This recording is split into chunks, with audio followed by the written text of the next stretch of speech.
Happy Sunday, my loves, and welcome back to my page. In today's video, I will be sharing with you a very soft, delicate, and delicious rum cake. This is a quick hack, and for those who always say that they can't bake, you're going to be able to bake this cake, all right? This is not the Tortuga Gold Rum cake that you'll normally buy in the stores. This one is made with Jamaican white rum, and I promise you're going to love it, so stay tuned. So the first thing that you want to do is prepare your oven by preheating at 350 degrees. And then next you want to go ahead and prepare your baking pan. And you want to make sure that it's properly sprayed down. I'm using the Baker's Joy. It's mixed with butter and flour and it's very good. So when you're using a burnt bake pan, you want to make sure that that centerpiece is sprayed down properly as well. Otherwise your cake will stick and fall apart when you're trying to remove it. Alright, I'm using this yellow cake mix. Just go ahead and use whichever brand, it doesn't matter, but I prefer to use a yellow cake mix when I'm making a rum cake hack. All right, and I'm also going to be using a vanilla mix, a vanilla pudding mix. If you don't have it, go ahead and leave it out, but we're trying to get this as close as possible to a store-bought cake, but soft and fluffy and delicious.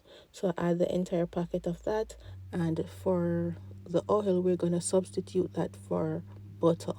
All right, using a nice rich butter, we're going to pour that all in, and I'm using half cup. All right, so half cup of butter instead of the oil, and instead of water we're using milk. You will always see add 1 cup of water when you're making a cake mix, but we're using 1¼ cup of milk instead. And the reason why I'm using the extra ¼ cup of liquid is because I added the vanilla pudding mix and we want the cake to be very soft.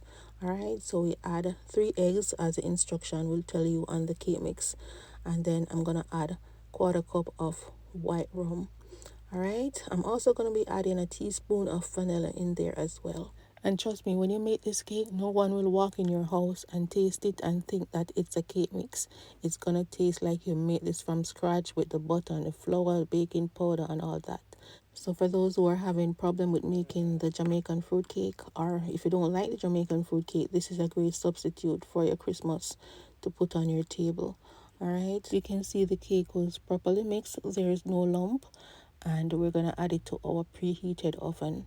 So while the cake is baking, we're going to go ahead and make our rum sauce. I have 3/4 stick of butter melted, and then I add a ¼ cup of sugar. You can just sweeten your sauce to your liking. All right, so now I'm going to go ahead and add about 4 tablespoons of heavy cream.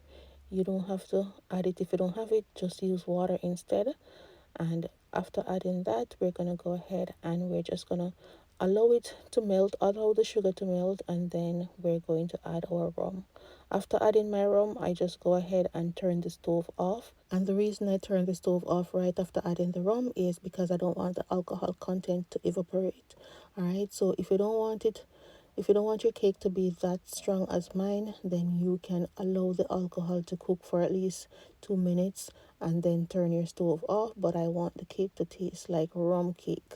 All right, so I'm gonna go ahead, pierce some hole. Don't pierce it all the way to the bottom of the cake.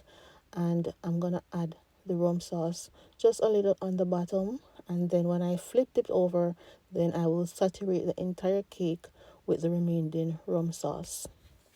So you can give the cake at least 10 minutes before flipping it, because you want to make sure that it comes out nice and clean, and then you can saturate the entire cake with the rest of your rum sauce. After I added this rum sauce, I also add some more rum on top of the cake. But as I said before, if you don't want it to be that strong, you don't have to do all of this. Just add a little bit of rum. But I just think that your rum cake should taste like a rum cake. So I'm just going to continue wetting it until all my rum sauce is finished. And I will be leaving this overnight so that it can soak up everything. All right, but I'm gonna cut a slice to show you, but I won't eat it until the next day when it is properly soaked and the rum is not so potent. All right, so we're gonna leave it just like this, except we're gonna cover it. I'm using my cake cover.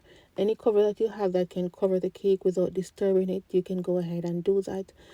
I wouldn't advise you to use a plastic wrap or anything, because right now the cake is very, very moist, and when you're ready to lift off the plastic wrap or the foil, it may disturb the cake and remove the outer layer, and you don't want that. All right, so the next day we're gonna cut it. You can see how soft, how moist the cake is. You can see it glycerin with the rum sauce, and that's exactly what you want. All right, so I hope you guys are enjoying these videos, and if you do, don't forget to give this video a thumbs up. Like the video if you enjoy it. Just go ahead and like it. It's no charge just to like the video or to share it with someone that you know may find it very useful. All right, I would really, really appreciate that.